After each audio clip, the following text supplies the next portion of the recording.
Okay, let's start this street update. And end of the week is a Friday. I'm early morning. This is the third walking or I'm changing my schedule. I've been randomly waking up at 9-10 a.m. and that's really not good. I've been staying up until late, and this is a decade-old problem in which I'm used to being awake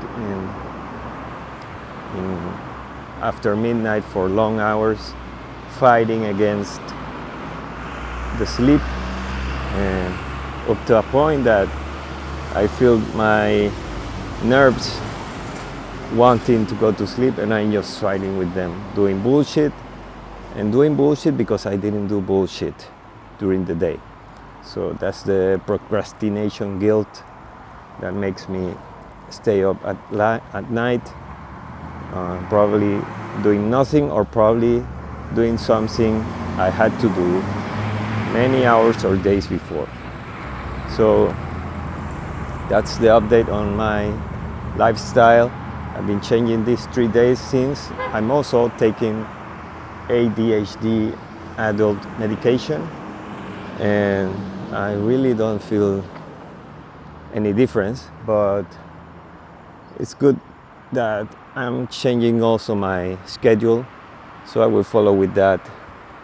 And the good thing that the doctor also told me not to take the medication during weekends, so that's gonna be something positive because I don't want to depend or make my body dependent of these things.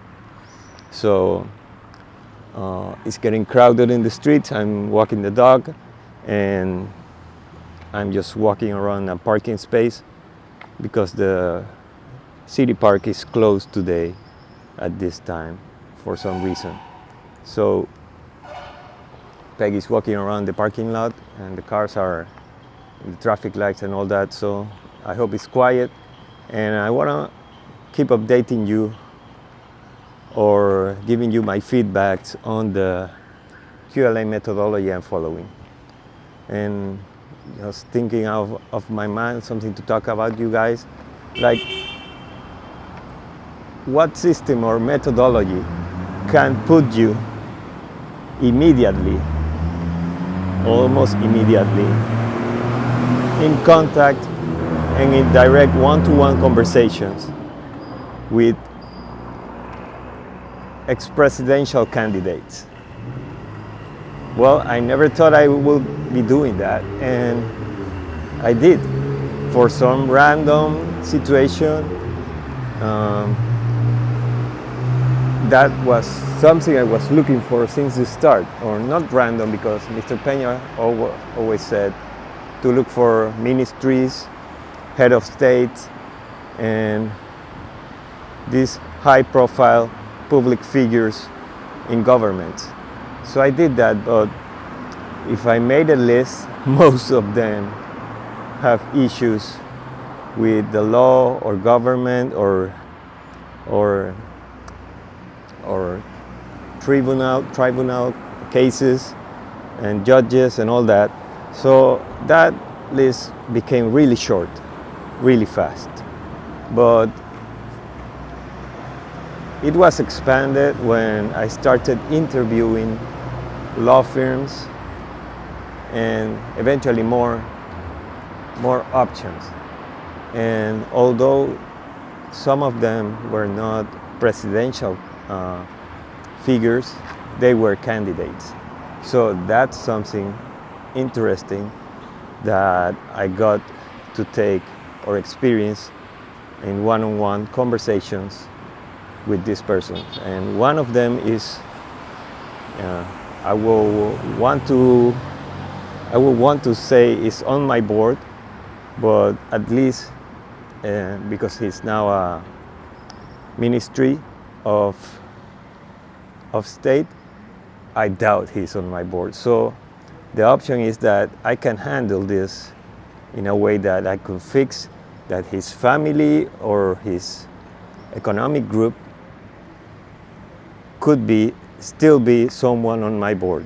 So I hope I could deal with this, because I've been dragging for months this talk with this ex-presidential candidate, and that was the option. I was thinking about keeping him or his entourage or his family in my board and having their name, their family name, and all that leverage on my acquisition consortium. And I could probably talk in detail about these two ex-presidential candidates I interviewed while walking here. And the first one was when I was interviewing law firms. So this ex-presidential candidate has a law firm, probably 2 or 3 last names in the law firm name. And by that time I was interviewing in person and by Zoom. And in that phase I was also deciding that this type of presentations that I already had my board, and I was already leveraging with a accounting firm, that I could do this and was better in person, because the law firms were more, by the previous experience, were more likely to not believe in a project like this. So I thought the 3-piece suit, my presentation, the experience I had, and that was dragged for a year to get an accounting firm, and all the talk and all the confidence was part of this process with the law firms. So I drove to the city. I came to the law firm building, and they were up in the last penthouse suite or whatever, and I was met there. Beautiful artwork, and I met this candidate, ex-presidential candidate, here back then when I was interviewing law firms. It was a kind of funny meeting, because I was he was talking from the start. He was just talking from the start. Why? Because he was trying to present himself all the value. I was a possible candidate, and I was referred by, now I'm remembering, I was referred a list of law firms to work with the main partner of the accounting firm I just boarded. So that list gave me like a justification to interview these main law firms, although I had a longer list. So I started with this list provided by the accounting firm main partner, and that was on my emails. Like, I talked with such and such, we're doing this, I was referred by you because they know you, whatever, and that was my email. So when I arrived at the meeting, this guy was just talking, because I'm a possible client referred by his friend or whatever, or provider of services, and he was just talking and all that, and then he started making questions. What are you doing? And all that. So I told him what I was doing, and the most difficult part of my conversation, or to keep it short, is just, do you work by delayed fees basis? So obviously I was having some responses, and by that time, this interview, I already probably was with, I'm trying to remember, with a law firm. But the contact and the reach and my exposition, I decided to keep going interviewing some law firms in person or by Zoom. So many law firms know about my project. So that was the first interview. It was nice. He was trying to justify the fact that he couldn't work in that way because they have different charges, they had to cover whatever. No, bang, bang, bang. So she's escaping, but he's back, she's back. Come on here. Okay, and so it was kind of like that. So I tried to make a chit chat later. He also tried to make a chit chat because obviously he needs money, whatever, and he wanted the money, and he thought we were offering a lot of money or paying for services beforehand. And I just gave him a way out, easy way out, so he was not that ashamed, and like, don't worry, so this is a different model, blah blah blah. And I ended like that. We walked back, we talked about the building, when it was constructed, all the pride about having this building in the city center, constructed years ago, blah blah blah. So that was my meeting with the first ex-presidential candidate of this country. And later on, when I was getting more track, and I think I saw a YouTube interview about an ex-presidential candidate who was also a public figure. And I like, this guy's talking like Dan Peña. And so I was like, oh, he has kind of this mentality. So I was like, this guy, I could interview him. And his family name is really recognized and all that. So leveraging against that would be really good.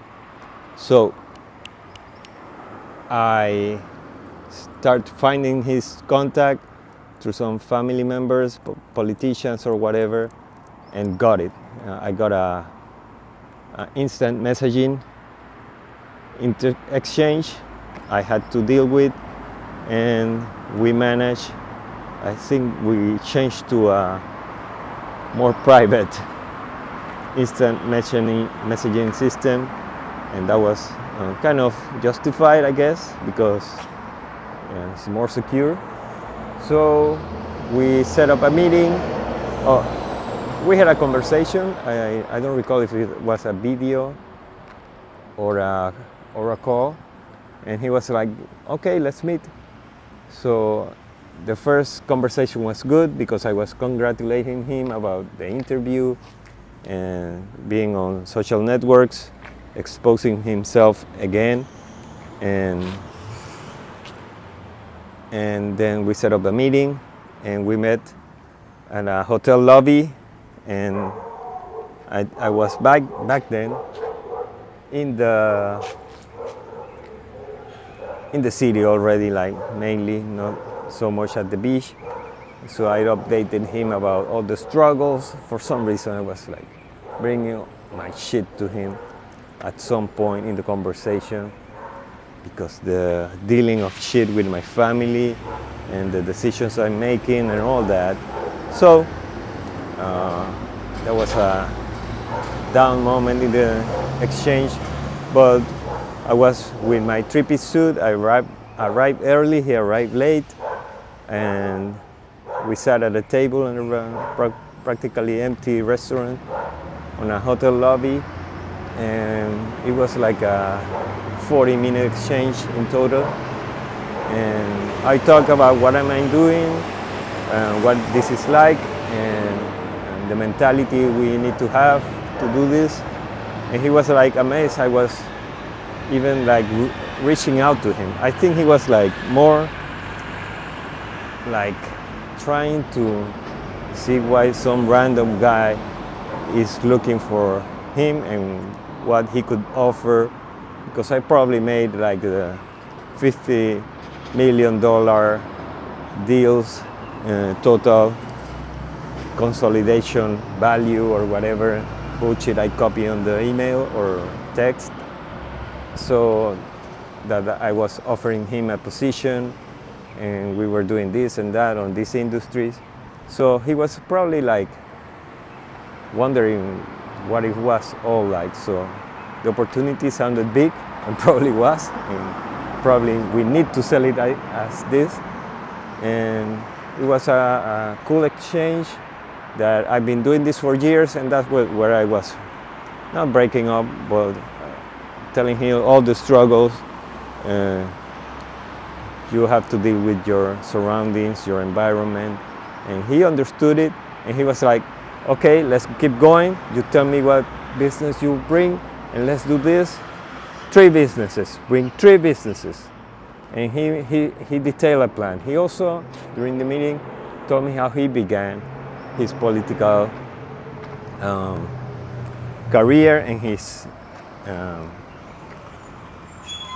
business career, and it was leveraged with other persons, and the persons he mentioned were like real icons in this country.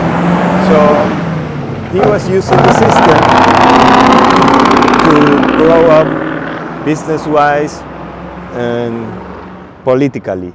So I think this validates a lot, and he understood everything, and he knows I don't have shit, and I don't have a name, I don't have anything. I just need to bring him what he ordered. 3 businesses, and that was cool. I closed with that, and I need to catch up with him. I think I mailed him 1 update, and since then I've been like almost a year away from my board via emails, just contacting them by instant messages, and I need to get back to them with the only deal I have right now, at least so they know I'm alive, I'm looking for businesses. We are engaging with most of the parts of the QLA system, the directors, some of them, the accountants, the lawyers soon, and exchanging with banking institutions, and also the sellers, the motivated ones. So this is my story, random story, and trying to make some content about how I got in person with 2 ex-presidential candidates. They were not presidents, but I reached to them. So one successfully, one not, but you can still engage with these persons in the future or in the present. We are offering value always. This is QLABOT reporting to you. Ciao.